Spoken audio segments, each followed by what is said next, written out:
gawe kaget kadangipun Kakang Yayi Bratasena ingkang sowan negara Ngastina. Kadangipun Kakang wong bagus Bratasena padha kanthi harja sapraptanira Dimas Werkudara. Wah.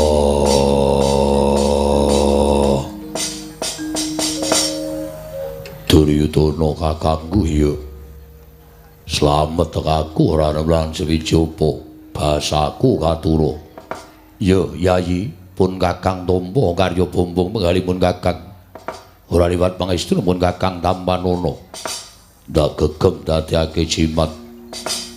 Angger Raden Bratasena katuran karaharjan rawuhipun. Senggone bapakku ya. Sembahku katura. Inggih kula tampi dawah sami-sami nggih. Werkudara Bratasena padha kanthi harja sapraptamu nggih. Sesuwaku wong gagah Bratasena. Durna bapakku slamet tekaku. Aku ngaturake basaku katura. Iya tak tampa gawe gedhe ning atiku. Ora liwat pangestu Tampanana ya Werkudara. Ndak gegem dadekake jimat. Yayi padha raja sapraptamu. Karna kakangku slamet. Aku ngaturake basaku katura. Dimas kadangipun Kakang ndak tampa kanthi lega-legawaning penggalipun Kakang ora liwat pangestunipun Kakang Tampanana. Ndak gegem dadekake jimat. Bratasena Duryudana kakangku piye? Sawise satata siadi sowan ana negara Ngastina. Katon asu ing dadi napasasat kang dadi riwe baya wigatine. Mara enggal matur marang kadangmu ing Ngastina, Dimas, yen pancen darbe gegayuhan sarta darbe atur. Mara kaki ndak menangake matur kelawan pun Kakang. Wah. Duryudana kakangku. Sing gedhe pangapuramu. Dene sowanku ana ing negara Ngastina, ora butuh lawan Duryudana kakangku sarta ora duwe perlu lawan Kurupati. Siadi ora darbe perlu lawan pun Kakang, ya pancen mengkono. Siadi darbe wigati lawan sapa? Ngelingi yen to dina iki ana piyayi agung sing wis janji karo aku bakal sak pejagung karo Bratasena. Mulai nalika semana aku njujuk marang Sokalima, bapa Begawan Durna ya guruku ora lenggah. Ature cantrik nalika semana matur kelawan aku yen to tinimbalan sowan ana negara Ngastina. Gandeng Durna bapakku wis janji lawan aku. Mula tanpa wigih ringa-ringa tumuli tak susul marang negara Ngastina. Sing wigatine dina iki Durna bapakku wis janji lawan Bratasena bakal medharake kawruh kasampurnan.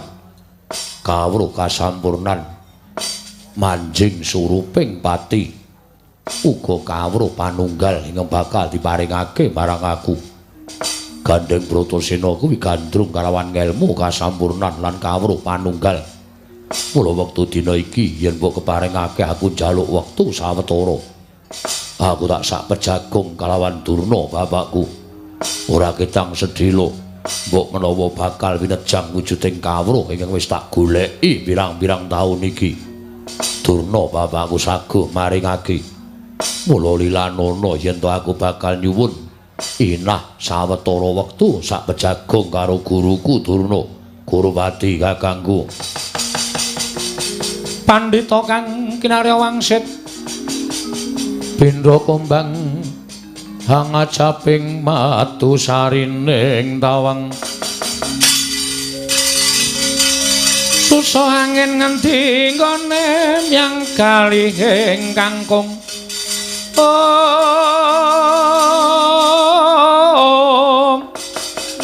Baksimi berulu ing ungguli langit.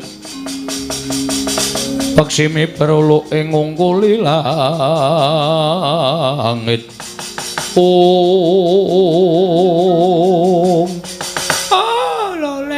Lole kenthos walu gembal manyar-manyar duk neng dunggul wana dadi alas-alas dadi wana.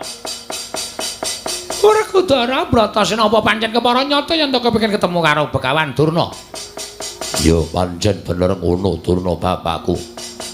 Gandeng aku wis adu arep karo kowe apa to kang dadi aturmu ing bakal mbok aturake marang wong atuamu Sokalima.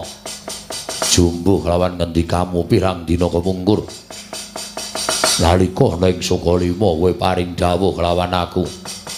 Yen to bakal paring kawruh kasampurnan Durna bapakku.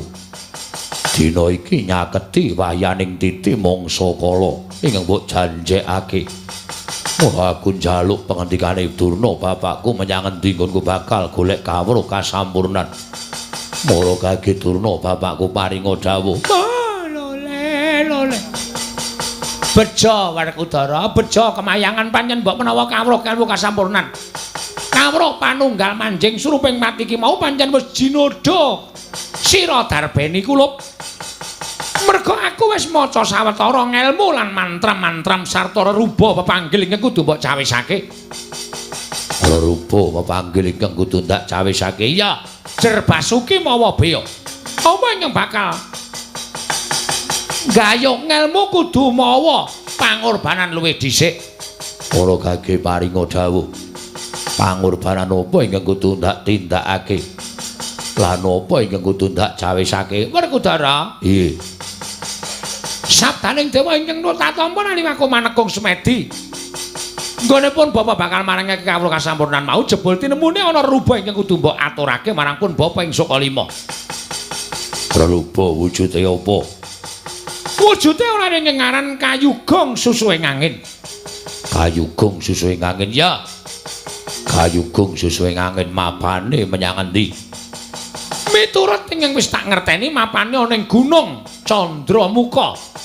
Ana ing alas Tibrasara ing kono ana gunung utawa guwa ingkang winastan Guwa Sigrangga. Gunung Candramuka kuwi pamaning kayugong susuing angin. Iring kulon, iring wetan apa iring kidul apa dene iring lor. Wong golek kuwi aja nganti gon ngerti papane, yen ngerti papane jenenge jujuk. Nanging golek ana, yen perlu ubeng ana Gunung Candramuka. Wondene sasmita ingkang tak tampa papaning kayugong susuing angin kuwi mapan ana ing lengkeng gunung ing ana guwa gedhe kang aran Guwa Sigrangga. Guwa kuwi lebanana. Werkudara kowe iso ngaturake kayugong susuing angin marang Begawan Durna. Aku ora bakal awal marangake ngawruh kasampurnan aruh panunggal manjing suruping mati malawan kowe. Esuk mbok aturake, sore bakal tak paringake, sore mbok aturake, esuk bakal tak paringake, Werkudara.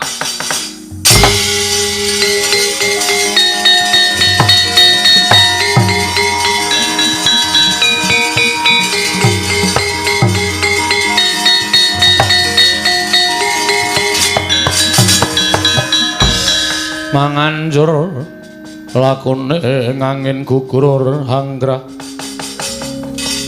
gugur anggrane ngarga Gurnita Durna bapakku Bratasena piye?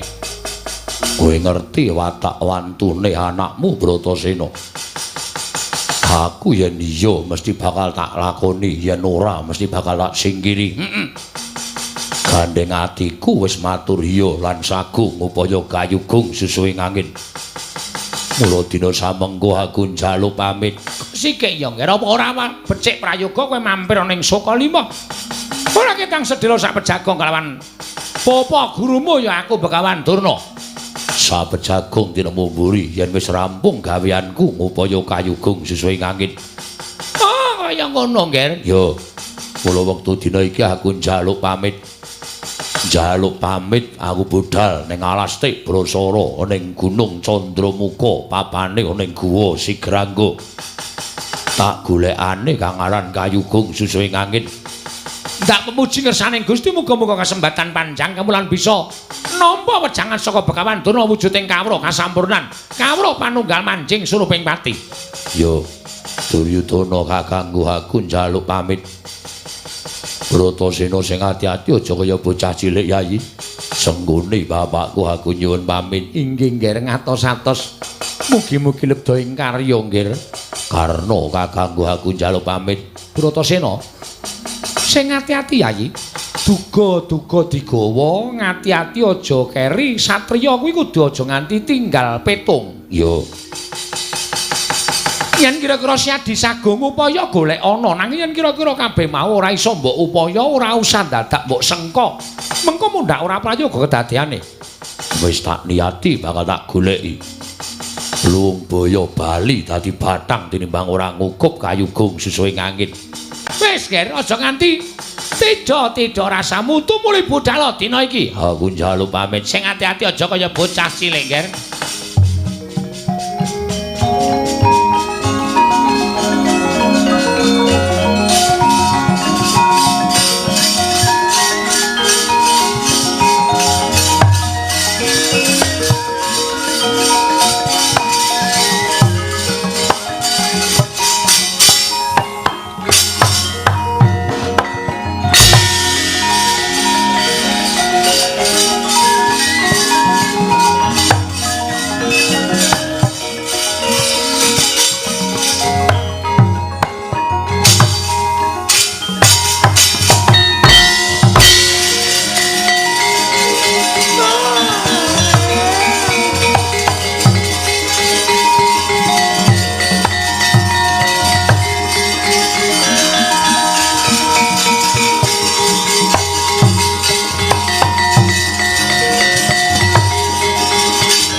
Pandhita kang kinarya wangsit pindha kombang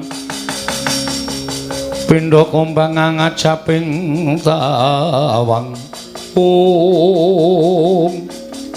Cetha nadyan sampeyan selak ning nyatane lair batin sampeyan tresna karo Bratasena sampeyan ngrangkul karo Werkudara Bratasena njaluk wujuding kawruh kasampurnan kawruh panunggal. Bapa Durna tanpa tida-tida cetha wela-wela ngaturaken syarat sranane yen nganti Bratasena kelakon golek kayugung susuing angin. Tan wurunga Bratasena pikantuk ngelmu kasampurnan lan kawruh panunggal. Oh, mangke rumiyin to, Ger, mangke rumiyin. Sampun kesasa nglepataken dhateng ing Bapa ing Sokalima. Sedaya menika kedadipun glejah tuwin dipun nalar langkung rumiyin sampun ngantos paduka menika ndawahaken sro bebendu dhateng ing Bapa ing Sukalima. Nggih menapa sampeyan isih selak? Kena ngapa sampeyan isih duwa dhateng menapa ing sampun kula aturaken? Inggih, mestinipun kula mboten badhe duwa dhateng menapa ing paduka dawuhaken jer menika kababar dados kasunyatan. Nanging menapa ing sampun paduka dawuhaken menika mboten cocok kalian menapa ing dados lengking manahipun ing Bapa ing Sukalima. Mboten cocok kados pundi? Panjenengan kala wau dawuh kados pundi? Nek Durna isih betah mapan wonten negara Ngastina tegesipun kula kedah saged gamel karti sampeka sengsaraning Werkudara. Agengipun pejahipun Werkudara. Nyatane sampeyan maringi dalan nggone golek kayugung susuing angin. Oh, mangke rumiyin to, Ger, mangke rumiyin. Kula tak matur dipun midhangetaken langkung rumiyin. Kados pundi? Menika sedaya kala wau namung karti sampinganipun ing Bapa ing Sukalima. Kula aturi prisa, Ger.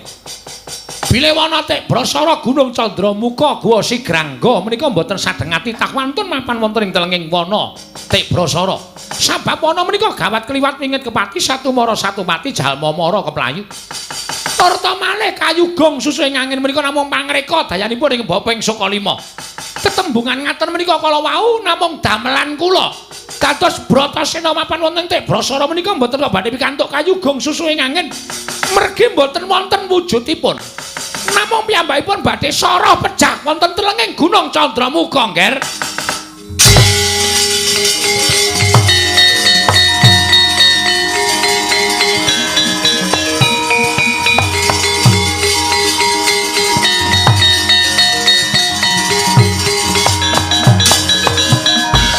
Nuwun sewu, Yayi. Kula ingkang sumela ingkang sami pangandikan Kakang Prabu Karna mboten dados menapa inggih matur sembah nuwun. Kula namung badhe nglairaken dhateng pangunek-unek ing raos kula. Pangunek-unek dados pundi? Yayi, kula nuwun sewu. Kula menika senopati lho. Kula menika wonten negaring sedaya menika dipun dapuk dadi senopati, mongko senopati menika pakaryanipun dipun ajokaken wonten ing peperangan. Menawi pejah, kula ingkang pejah nomor setunggal. Inggih. Monggo Panggen kula tebesaken negari Ngawangga kula kadhawan sowan wonten negari Ngastina menika mboten wonten ing gumana musik salebeting manahipun ing Raka Ngawangga kejawi. Namung kula nampi dawuh supados kula menika madheg senopati upami paduka menika gething dhateng para Pandhawa. Malah pemanggihipun Nyai Prabu menika menawi Pandhawa tasih sugeng utawi tasih gesang panjenengan anggenipun dados Nalendra wonten negari Ngastina menika mboten jenak, mboten kepenak, mboten tentrem, tuwin mboten jenjem. Menawi cara ingkang Raka Ngawangga kula aturi paring dawuh dhateng Raka Ngawangga Kakang Prabu Karna kula nyuwun pejahipun para Pandhawa. Dinten menika kula bidhal sonten mangke kula mboten saged nyangking mustakanipun para Pandhawa. Keplalah kula lereh minangka dados senopati negari Ngastina. Mboten wonten ginanipun. Nanging kula nuwun sewu. Yai Prabu menika nedeng Sinewaka. Yai Prabu menika nedeng lenggah wonten ing dampar. Mongko mboten namung dipun adhep priyagung setunggal kalih sedaya kawula Nayaka Punggawa gelar semanten kathahipun. Kenging menapa to sababipun para Punggawa Nayaka menika mboten sami munjuk atur krana sami tumungkuling kisma mboten mantun munjuk atur mergi sami ngudaraos. Menapa to pangudaraosipun para kawula para Nayaka lan para Punggawa menika mboten sami kejawi namung lho. Lah kok ratu Gustiku iki jebul ratu Gustiku ratu sing jireh getih wedi mati. Jebul Nalendra Ngastina menika satunggiling Nalendra ingkang miris satemah maras sababade nyumurumpi muncrating marus. Waduh, Yayi. Kula mireng klesikipun para kawula para Nayaka para Punggawa ngaten menika nuwun sewu kula lingsem. Kirang menapa to Yai Prabu Dirudana menika Nalendra ageng ya agung, Nalendra gedhe, bondo ya bandu, bondo brana picis bandu, Nalendra ingkang ababala raja. Ingkang nyengkuyung dhateng panjenengan menika ewon. Mung mateni wong lima iku dadak nganggo karti sampeka sing jlimet, nganggo akal ukil sing licik. Nuwun sewu dadak nggunakake apos krama cangkeme pendhita sing menclah-mencle kaya banyu tumumpang godhong sintih. Menawi karena sampun boten dipun ginakaken wonten negari Ngastina kula boten dipun dawuhi menapa-menapa terus napa gunane kula dadi senopati sekecake lenggah kula tak bali teng Ngawangga.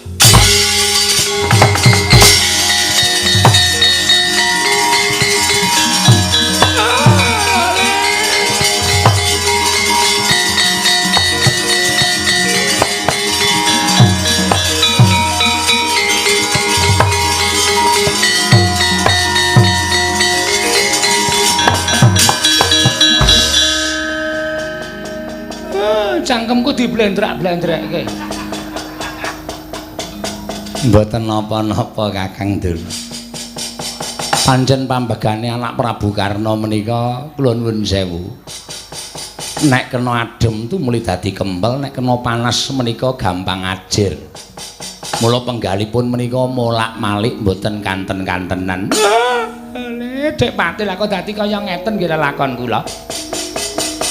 Sapungkure Bratasena ati kula menika kok melang-melang kaya ninggal jejapang wonten tepining Balumbang. Sami. Lho, sami pripun? Sapungkuripun Bratasena menika ati kula ya melang-melang kaya ninggal ndok. Teng tengah-tengah wiyaga. Mesti dirubung nggih. Nggih. Bawadana, Wonten dawuh, Ger. Paman Haryo, Wonten timbalane ngadhap. bab perkawis Kakang Prabu Karna Panji kados mekaten pambeganipun sampun ngantos dipun penggali. Ning kula nyuwun kanthi sanget menapa ing dipun ngendikaken Bapak Durna menika kandas dumugi ning Batos. Oh inggih, kandas. Dumugi ning Batos. Mboten badhe kula menika matur kok. Kanthi atur Durna menika mboten babar pisan mboten badhe kelampahan. Nggih. Samangke badhe kula buktekaken Menika langkung prayogi, Nger. Paman Haryo, Wonten timbalan Budhana kang padha sebo lan dawuhna marang Sanghyang Parasata Kurawa kinen ngodol lakune Bratasena ya Werkudara. Nek pancen entuk gawe lan ana wujuding kayugung susuing angin, Bratasena entuk gawe aja isa mulih krocok gamaning dalan. ing ngestaken dawuh. Nyuwun pamit madal pasilan Ngantos sampun kados lari alit. Budhana Wonten dawuh. dipun tenggo sowanipun Bratasena syukur bage wis ora sowan tegese tekaning pati. Upama isih sowan ning negara Ngastina, mangsa bareng gawe karti sampeka. Oh inggih, ngestaken dawuh. Kartomarmo wonten timbalan ing Adawu diweji budal kang padha sebangsun kundur kedatun kawula nun nyun pamit madal paselan sing ati-ati aja kaya bocah cilik Dimas Kartomarmo.